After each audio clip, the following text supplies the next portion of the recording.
தைரியமா உன் மனசு என்ன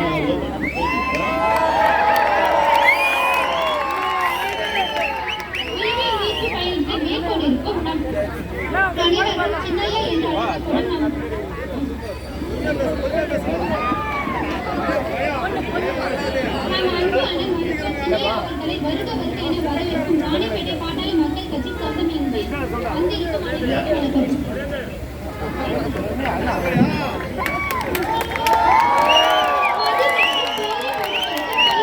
கல்லூரிகளில் படிக்கும் மாணவர்கள் மிகவும் எளிமையாக கிடைக்கிறது. பள்ளி மற்றும் கல்லூரியில் படிக்கும் மாணவர்கள் போதைப் பொருட்கள் கிடைப்பதற்கும் கட்டுப்படுத்த முடியாத விதியாட்சி உண்டாகிறது. இதனால் சிறு பெண் குழந்தைகளிலிருந்து பெரியவர்கள் வரை வெளியே சுதந்திரமாக நடமாட முடியவில்லை. பெண் குழந்தைகள்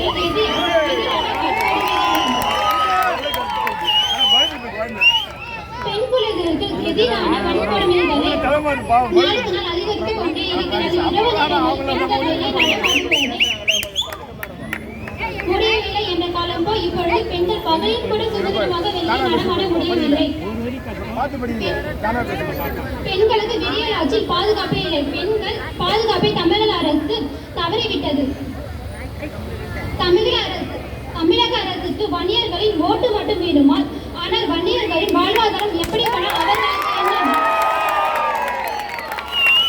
இதெல்லாம் மாற வேண்டும் என்றால் நம் அண்ணன் தமிழக முதலமைச்சராக வேண்டும்.